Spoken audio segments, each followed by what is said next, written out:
Will God one day say at the judgment to Christians who have spent their entire lives serving him, "Depart from me, you evil workers of iniquity, I never knew you," and send them to hell? Well, based on a surface reading of a scripture in Matthew, it appears this way, but what does this verse actually mean? So in this video, we're gonna break that down, and then towards the end of this video, I'm gonna share with you exactly who this group of people is who will be very disappointed on Judgment Day. Now, the verses that I'm referring to is in Matthew chapter 7, verses 21 through 23, and it reads, "Not everyone who says to me, 'Lord, Lord,' will enter the kingdom of heaven, but only the one who does the will of my Father in heaven." And then it goes on to say, "On that day, many will say to me, 'Lord, Lord, didn't we prophesy in your name, drive out demons in your name, and do many miracles in your name?'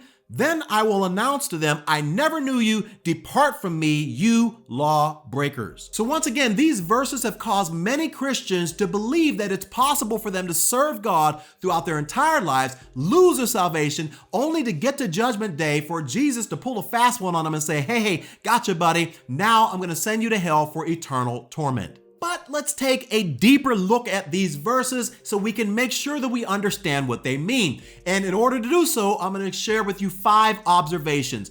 Observation number 1 is context. Now, when we look at the context of this passage, let's go back and look at verse 15 to see the exact group of people that Jesus is actually talking to here. Notice verse 15 says, "Beware of false prophets who come disguised as harmless sheep, but are really vicious wolves." And then later on in the text, it says this, "Yes, just as you can identify a tree by its fruit, so you can identify people by their actions." So throughout this passage, Jesus is contrasting 2 very different groups of people. You have sheep and you have wolves. You have figs, you have grapes, you have good tree, bad tree, you have good fruit and bad fruit. And so the first observation here is that Jesus isn't just saying this to a group of people. No, he is specifically targeting false prophets who come disguised as harmless, but inwardly their motivation is to deceive people away from what Jesus has said. Observation number 2, let's read verse 21 again. "Not everyone who calls out to me, 'Lord, Lord,' will enter the kingdom of heaven. Only those who actually do the will of my Father in heaven will enter." Now, what exactly does "do the will of my Father" mean? Well, thankfully for us, Jesus does not leave us to figure this out, because in John chapter 6, shortly after he just fed 5,000 people with 2 fish and 5 loaves of bread, they were asking him and they were astonished at how he was able to do this. And this is what they said. They replied, "We want to perform God's works too. What should we do?" So they were like, "Hey, how can we do the same thing that you did, Jesus? How can we feed these people and do these miracles as well?" And notice Jesus' response. Jesus told them, "This is the only work God wants from you. Believe in the one he has sent." So stay with me, we're going somewhere, but this is the second observation, and that is the fact that Jesus makes it clear that if you do the will of the Father, you are not in the group of people that he is talking to. Now let's look at the third observation here. Notice in verse 22, it says, "On Judgment Day, many will say to me, 'Lord, Lord, we prophesied in your name and cast out demons in your name and performed many miracles in your name.'" And so what we see here is whoever this group of people is, they are relying on their own good works as merit to get them into heaven on Judgment Day. They're saying, "Hey, Jesus, look at all the things that we did. We prophesied, we cast out demons, we did all these miracles. You should let me in." But the Bible clearly says that this is not the way of salvation. It says in Ephesians 2:8 and 9, "For you are saved by grace through faith, and this is not from yourselves, it is God's gift, not from works, so that no one can boast." So notice, at Judgment Day, no one's going to be able to boast and say, "The reason why you should let me in, Jesus, is because I performed all these miracles, I cast all these demons out, and I prophesied to all of these people." He says that's not the way of salvation. The only way to get in is to place your faith in Jesus Christ. Another thing that we notice here is that simply saying, "Lord, Lord," was not enough. We have to believe in our hearts that Jesus is who he says he is. So this verse teaches us that it is possible for people to put on a display of faith and it not be genuine. Listen, everybody that's casting out demons, prophesying and doing miracles is not of God, which leads me into the fourth observation, and that is the fact that Satan himself oftentimes will disguise himself as an angel of light, and he is able to reproduce many of the things that we see as miracles and supernatural. And we see this also back in Exodus chapter 7, where Moses and Aaron were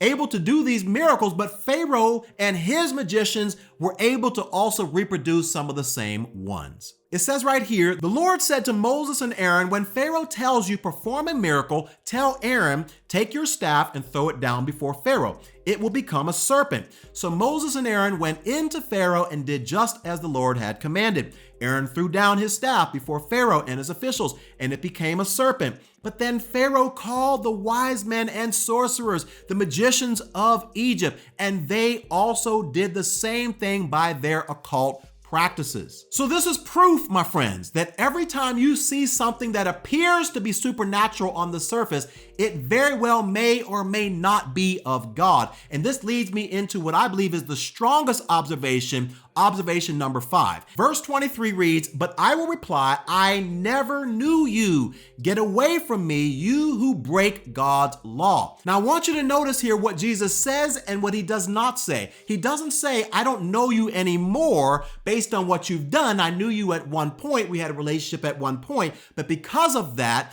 I don't know you anymore. No, he says there was never an authentic, genuine relationship between me and you. As a matter of fact, to make this even clearer, Jesus uses a strong Greek compound word called oidepota.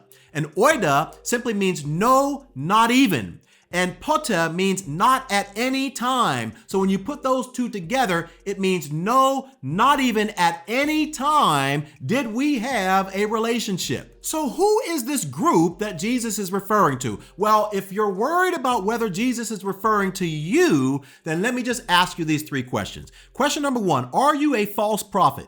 Are you actively going around sharing your dreams, your visions, different things that you believe that God has shown you, right? And you're sharing these with the intent to deceive people away from the actual truth. If you do not see yourself as a false prophet, then more than likely this passage is not referring to you. The second question I'm going to ask you is, are you depending upon your works in order to get you into heaven, or are you depending upon your faith? Because once again, the people in this group at Judgment Day, they are depending on all the things that they did, like casting out miracles, prophesying, and doing all these supernatural things like creating miracles and things like that. So if you are here watching this video right now and you are saying, Jesus, I believe by faith that you are the Savior, and I'm not trusting in my own works. I understand that this salvation that I received is 100% a gift from God, then more than likely this passage is not referring to you. And then finally, do you know that you had at some point a genuine, authentic relationship with Jesus? If you can check that box off, then my friend, Jesus is not going to say to you one day, I never knew you, or I don't know you anymore, right? He's only going to say that to people who have never had an authentic, genuine relationship with him. Hence the term, I never knew you at any time. So I hope that this video made it very clear that this is not a scripture that we need to be afraid of anymore, even though on the surface it sounds like, oh man, what if I do all these things and I'm obedient and I share my faith and I make disciples and I serve in ministry and I do all these things? What if it's not enough? What if I get to Judgment Day and Jesus says, hey, I've never known you, and he sends me to hell? No, that's not going to happen, because we are placing our faith not in our works, but we are placing our faith in the finished work of Jesus Christ on the cross. So I'd love to hear from you. Have you ever been afraid of this verse? Is there another verse you want me to break down? Let me know in the comment section below. I'll see you all in the next video. Bye for now.